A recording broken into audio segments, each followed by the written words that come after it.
Make the decision that's best for the group, knowing that you won't please everyone.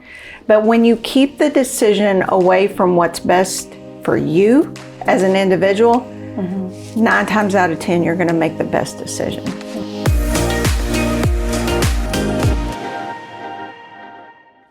Hi, welcome to Operator Insights. I'm Julie Roberts. And with me today, I have Shannon White. Shannon, thanks for joining us today. Julie, very nice to be here. I'm so excited. I'm excited to have you. We've been waiting a while to get you on here. You're a busy woman. Well, we all are. We all are. But it takes all of us to get done what we do every day.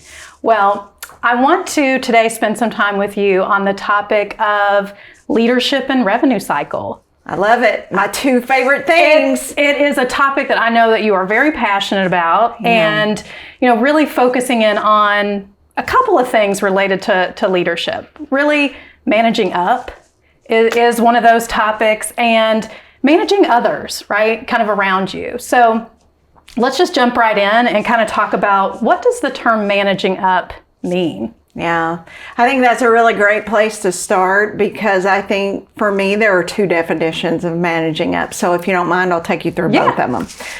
The first place when I think about managing up is managing up at the individual level. I think if you ever truly want to embrace servant leadership, you have to have others' best interest at heart.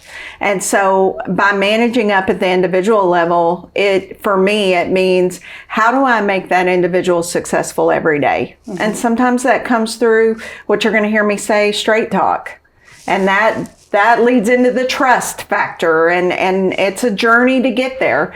But managing someone up means that every day I am working to better them.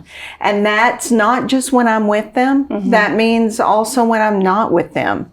So where you see people go wrong, I think, in managing up at the individual level is when everything's good here, but we get at a water cooler and there are issues or opportunities that I don't talk to you directly about. I always say that, in private is the place where we need to have those conversations, but to the outside world, you're the best thing ever. That's managing up at the individual level. The second place, though, that I think people forget about when we talk about managing up is as an associate. And we're all associates. We all have someone, a leader that we're following, many leaders that we're trying to make successful each day. There's a big piece of managing up at that level too. That requires you to understand your leader's style, your leader's mannerisms, the way they like things. And for me, that managing up is, how do I make their job easier every day? How do I ensure their success each day?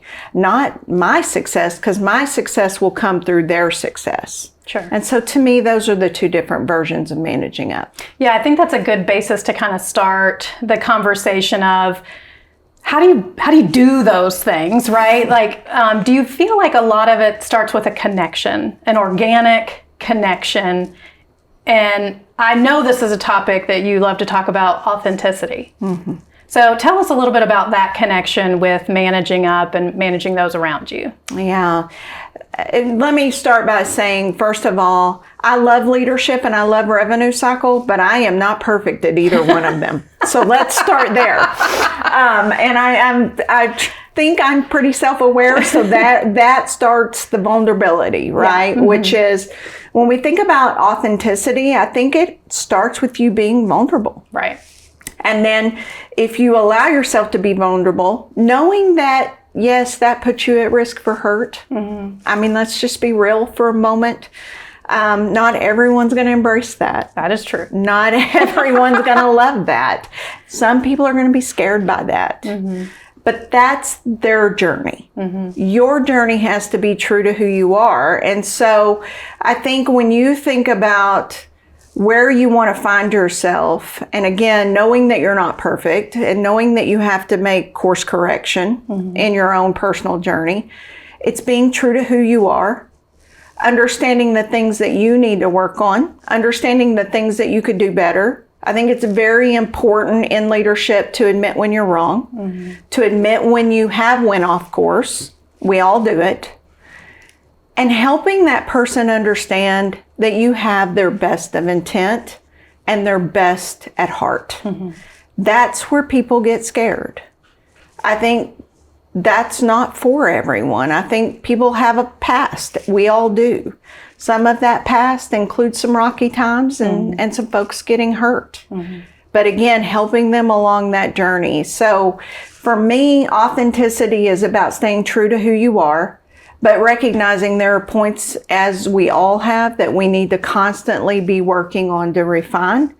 And then I think the more you display that, because I think when you think about trust is about actions. It's not about words. I can sit here all day and say, Julie, trust me. Yeah. But then if the grapevine tells you otherwise, that's not walking that talk each day.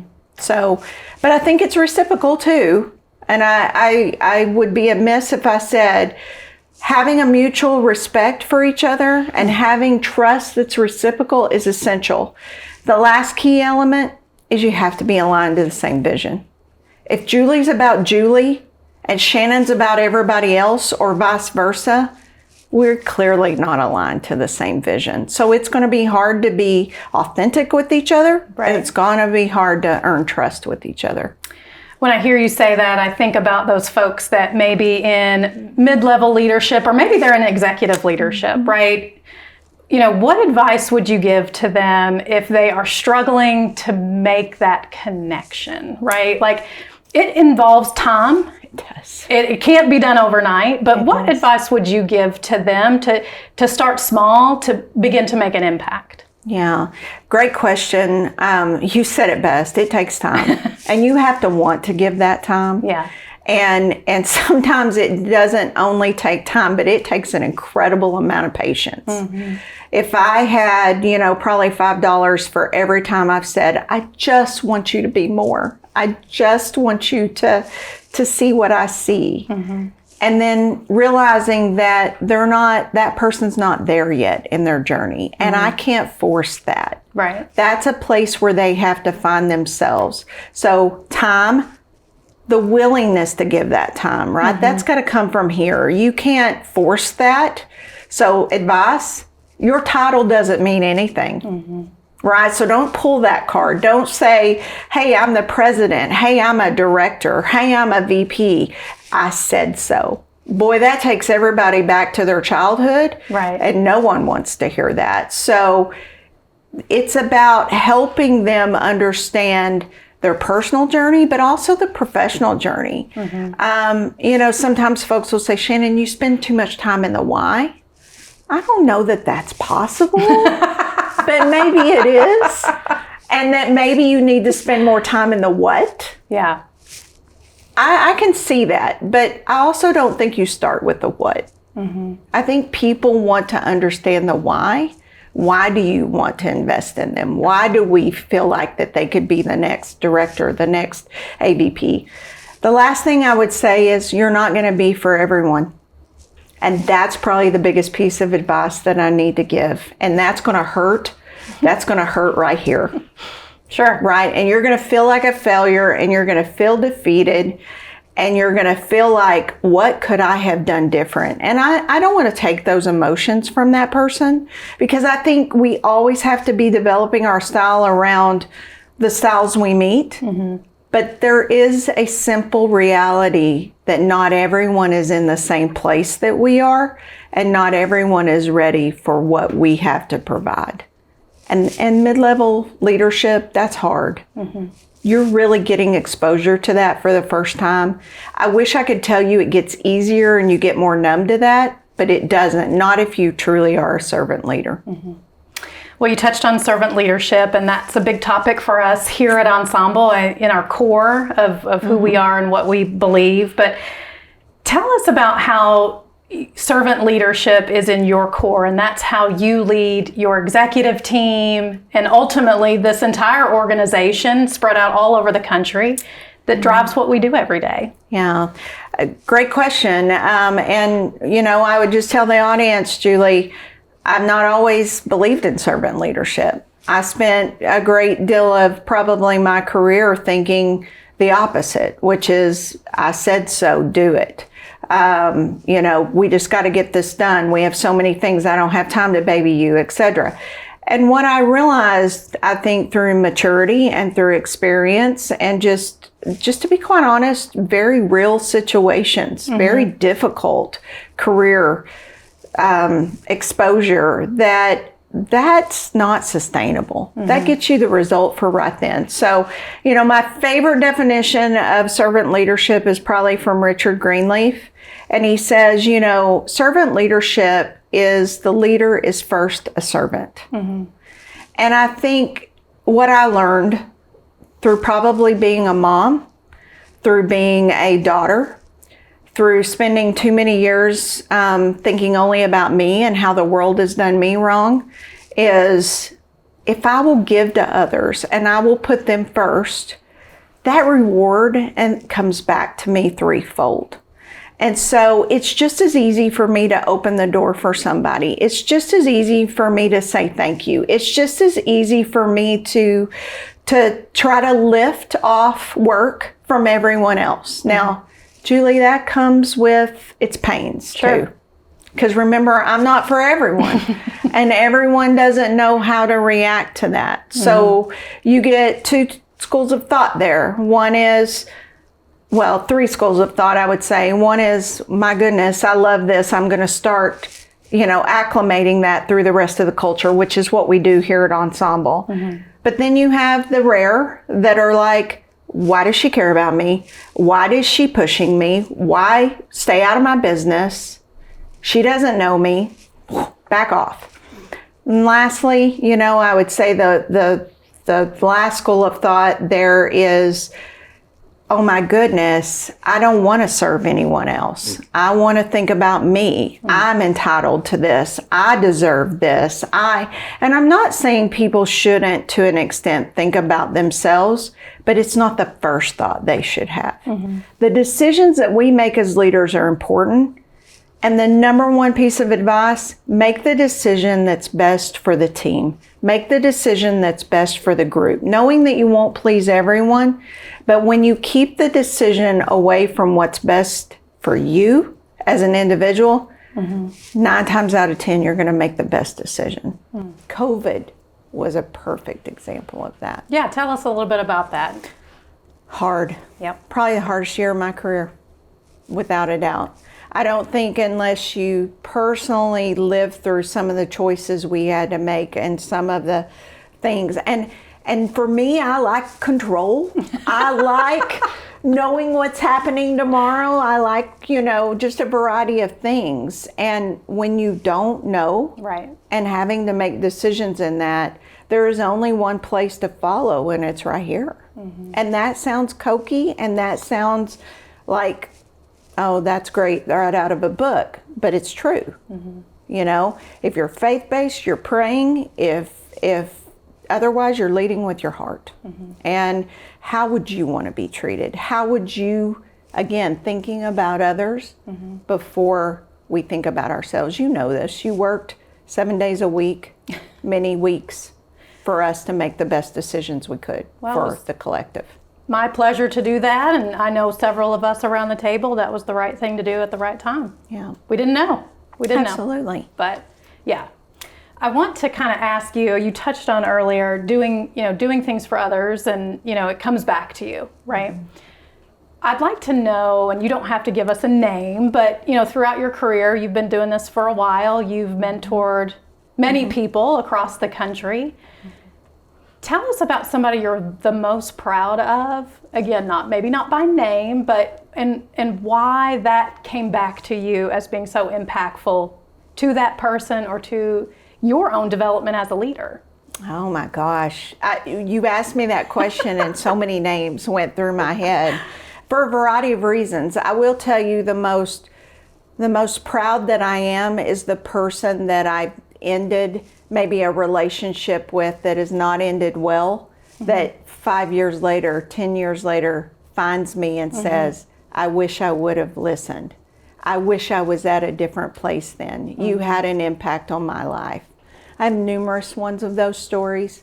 Recently was contacted by a gentleman that hasn't worked for me in probably 12, 13 years, he was able to make a very significant life announcement and be who he really is. And he said, Shannon, I did so walking through the numerous memories of you sitting there saying, you're an unhappy person, be you, be you. And for me, that has nothing to do with revenue cycle. Right. That has to do with someone finding themselves, someone reflecting on the fact that it's okay not to be what others want you to be and be who you really are. So I have numerous examples, folks that have went back to college, Sure. folks that, have went on to have successful relationships, folks that have grown through leadership, now leading in their own areas. I mean, thank you for asking me that. You just gave me happiness. I mean, truly it does.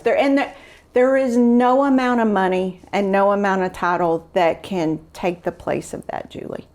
Great. Truly isn't. So, Shannon, I want to kind of turn the tables and talk about you. So you share. I don't do that well. You share with us internally, and this obviously is a moment for those, sitting in a CBO and, kind of wanting to maybe do more or be more and not getting kind of the reciprocal nature from their leader. And, what advice would you give them, right, to put themselves out there or start a conversation that may be anxiety ridden for them to know that they want to reach across the table and have such conversations about their own development, about their own growth, their own investment? Straight talk. And it's not easy, but even to this day, we have leaders within Ensemble that'll be like, Shannon, why is that person reaching out to you? And my question always back to that leader is, how about we look at why they didn't feel comfortable talking to you? And that hurts, right? That hits that straight talk right back. But if folks will reflect on that, and again, it doesn't say Shannon is the be all. What Shannon does is cultivate an atmosphere where folks feel comfortable talking to her. Sometimes about things that make me feel awkward, but still. It opens doors. It does, because if they're willing to talk to me about some of those sensitive topics, then they will tell me when there is something maybe not going right in the company or something that could have an impact on the greater good. What I would tell the associate, and that's not easy because it's a journey every day with our leadership team and we are trying to get folks there. The best thing you can do is schedule straight talk time with your leader. Not defensive time, not hateful time, very real time. And help the leader understand how they make you feel, right? You don't seem to have time for me. I want to talk about my career path. I want to talk about what I need to do to further my career. Spend that quality time. It's going to be probably uncomfortable for that leader, especially if they're not bringing it to the associate. But what they need to understand is that's really reverse mentorship. That's helping that leader understand where they need to grow. If I was a leader and someone was doing that, my first reflective point would be, wow, I should have done this with the associate. So please don't use it as a weapon. Please don't say I have an ineffective leader. Again, go back to managing up. Our jobs at no matter what level are to help others be better, which includes straight talk for me. Yeah, no, I think that's great advice for folks to get beyond their own assumptions of what could happen during that conversation and just have a conversation and be real. So thanks for sharing that. Absolutely. So tell me, Shannon, who in your time in leadership has been a key influence or a key mentor in servant leadership? And tell me about that relationship to how that impacted you and the leader that you are today. Oh my, you're asking some good ones today. So many people, and I would tell you, maybe it'll surprise you, maybe it won't. Probably some of the worst leadership I have has had the most instrumental impact on me. Absolutely. I went through probably 6 very rocky career years in which I didn't have the most effective management, and it wasn't Judson, by the way. So let's Take that off the table. Let's just get that right out of there. But it was a very narcissistic, self-driven leadership team, and that was very hard for me. Many people would have probably said, listen, this isn't, I'm out of here. But I look back on those years and I think, my goodness, how you taught me to look through the eyes of the associates, how you taught me to protect, how you taught me to, when you're working for a leadership style or a leadership team that says, listen, I care about how much money I make, so cut however many people you need to cut so I can have a larger income, you learn to be a protector very quick. And you learn that is really coming from a place of just ignorance. I hate to use that word, but it is, because if I cut talent, then you'll never get the income you're looking for. All of that being said, those are the years that probably had the greatest influence. And then, you combine that with, Judson says I can talk to anybody, the Uber driver, the restaurant owner. Yes, I've witnessed that. Okay. I've witnessed that. I take every one of those as an opportunity to learn styles, right? I'm trying to learn, how do you want to be communicated with? How do you react to things? All that being said, meeting people like Pearl Burris Floyd and meeting all of these individuals that have come through my life that represent, in my opinion, some of the greatest leaders, and watching how they lead, it's priceless. It's just priceless. And then lastly, I would say the associates. When you have that open relationship and people respond well to that, they tell you what they want. Yeah. They tell you what they need. They tell you how you should be. I came this morning and a lady I've never met walked up to me and she said, I watch you every hustle and grow and think, how can I be like her? And whoa, you don't want to be like me? I mean, and she was like, no, I do. And I said, well, then be. Then be. Oh, no, I can't do that. Yes, you can. I'm not sure what you want to be, right? You want to be loud? You want to be obnoxious? What is that? But I think what she's telling me is, I want to put myself out there like you do. Take the step. Take the step. You got to recognize you're not going to be that for everybody. I think all that's great advice. So I thank you for sharing that with us today. We usually wrap these interviews up by kind of going outside the box, and you are just a fan of fish bowls or random questions. So your random question today is, if you had a billboard that you could put any leadership message on to reach any audience, what would that message say? Gosh, you come prepared today. Yes. And I love improv. That's serious. It's a big one. That is. And you will take this very seriously, which is why we wanted to ask you. I do. And the first thing that comes to mind, you have the power of influence. Use it wisely and use it by being the best version of you. That's probably too long for a billboard, but I think people completely underestimate their ability to influence others. And when you think about all of these slogans of, in a world where you can be anything, be kind, how real is that? Which is, you have the ability to influence others. Be the best version of you. Not just be you, be the best version of you, which means work every day to be that best version of you. You don't have to change who you are to be the best version. Everyone matters and everyone can have an impact. Yeah. So that's a good one. I'm going to start working today on my own billboard. You're going to go out and get a billboard now. That's it. No, I appreciate your time today. I think you shared some really good nuggets for folks, both internal to Ensemble and our audience online, that may be clients now, maybe clients in the future, that we take leadership seriously and growth and development seriously. Yeah, absolutely, Julie. It was my pleasure. Thank you. Thank you for wanting to talk about two of my most favorite topics, again, that I'm not perfect at either on. Well, we're happy to have you. Thank you for your time. Thank you. Be on the lookout for more operator insights.